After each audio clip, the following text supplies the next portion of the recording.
सुंदरवन के जंगल में चिड़ियों का एक आशियाना था। उसी जंगल में टुनटुनी नाम की एक गरीब चिड़िया अपनी दो बेटियों के साथ रहा करती थी। टुनटुनी चिड़िया बहुत ही गरीब थी। वे दूसरों के घरों में काम करके अपने बच्चों का लालन पालन करती थी। बच्चों, मैंने आपके लिए खीर बनाई है। आप दोनों अच्छे से खा लो और खा के पढ़ाई करो।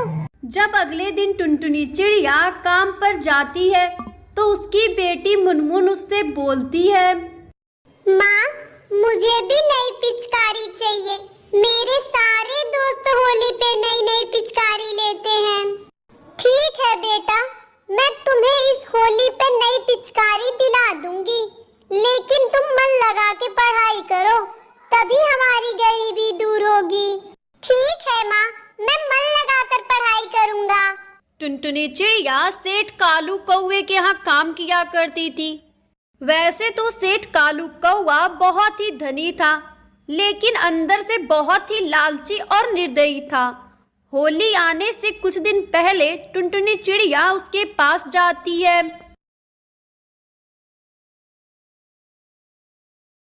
सेठ जी, होली आने वाली है। अगर आप इस महीने की तनख्वाह थोड़ी पहले दे देते तो। अरे वाह टुनटुनी, एक तो तू काम भी ठीक से नहीं कर रही है और तनख्वाह भी तुझे पहले चाहिए। वाह भाई वाह। नहीं नहीं सेठ जी, ऐसी कोई बात नहीं है। मैं अपना सारा काम मन से करती हूँ। नहीं तो आप सेठानी जी से पूछ सकते हैं। अरे, तू मुझसे जबान लड़ा रही है? चल जा, घर का सारा काम खत्म कर, नहीं तो आज तुझे काम से ही निकाल दूंगा। चल भाग यहाँ से। उसके बाद बेचारी टुनटुनी चिड़िया अपने काम पर चली जाती है। अगले दिन टुनटुनी चिड़िया सेठानी जी के पास आती है और उनसे बोलती है, मालकिन, मेरे पास बिल्कुल पैसे नहीं है। क्या आप सेठ जी को बोल के कुछ पैसे दिला दोगी? सेठानी सुंदरी कौवी बहुत ही दरिया दिल चिड़िया थी। वो टुनटुनी से बोलती है, हाँ हाँ टुनटुनी, तू चिंता मत कर। मैं तेरी तनख्वाह होली से पहले ही दिलवा दूंगी। ऐसे ही दिन बीत जाता है और रात हो जाती है। मिट्ठू अपनी माँ से बोलता है, माँ, होली के दिन आप कौन सी मिठाई बनाओगी? बेटा, अभी मुझे काम के पैसे नहीं मिले हैं। अगर मिलेंगे तो मैं तुझे कुछ न कुछ बना के खिला दूंगी। अगली सुबह जब टुनटुनी चिड़िया काम पर जाती है तब उसका बेटा मिट्ठू उससे बोलता है, माँ, आज तो मेरे स्कूल की छुट्टी है।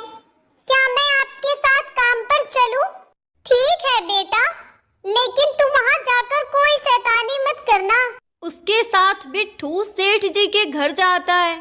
जब वे सेठ जी के घर पहुँचते हैं तो टुनटुनी मिट्ठू से बोलती है, बेटा, तुम यहीं रुको, मैं अभी काम करके आती हूँ। इतना बोलकर टुनटुनी चिड़िया काम पर चली जाती है और मिट्ठू भी सोफे पे जाके बैठ जाता है। तभी वहाँ सेठ का बेटा पिंटू कौवा आ जाता है और बोलता है, अरे, कौन हो तुम और यहाँ क्या कर रहे हो? मिट्ठू बहुत ही घबरा जाता है। तभी वहाँ सेठ जी आ जाते हैं। अरे, तो टुनटुनी का बेटा है ना? हाँ जी। तभी वहाँ टुनटुनी चिड़िया रसोई से बाहर आती है। क्या हुआ सेठ जी? तेरा बेटा यहाँ रखी हुई सारी चीजों को छू रहा था। अगर कोई भी चीज गायब हुई ना तो मैं तेरी सैलरी से भरपाई करूंगा। बेटा, मैंने तुझे मना किया था ना किसी भी सामान को छूने को। माँ, मैं बस देख रहा था। सेठ जी, माफ कर दीजिए, छोटा बच्चा है। आज के बाद कोई गलती नहीं होगी। उसके बाद टुनटुनी चिड़िया अपने बेटे को लेकर वहाँ से चली जाती है। इधर कालू कौवे का बेटा बहुत ही शरारती था। उसने अपने पापा का वॉलेट चुरा लिया और अपने कमरे में ले जाकर रख दिया। अब मजा आएगा। इधर कालू कौवे को जब वॉलेट नहीं मिलता है तो वो टुनटुनी के बेटे मिट्ठू पर चोरी का इल्जाम लगा देता है। टुनटुनी, कल से मेरा वॉलेट नहीं मिल रहा है।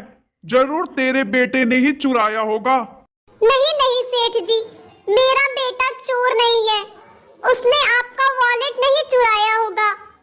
चुप कर टुनटुनी, तेरे बेटे ने ही मेरा वॉलेट चुराया है।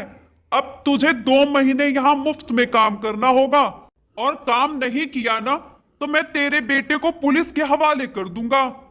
अरे सेठ जी, मैं बिना पैसों के काम कैसे करूंगी? उसके बाद टुनटुनी चिड़िया उदास होकर वहां से चली जाती है और इधर सेठानी को वॉलेट मिल जाता है। अच्छा बेटा, तूने इसे चुराया और इल्जाम टुनटुनी के मिट्ठू पर लगा दिया। उसके बाद वे सभी टुनटुनी चिड़िया से माफी मांगते हैं और होली की बहुत सारी बधाई देते हैं। सभी मिलकर खुशी खुशी होली मनाने लगते हैं।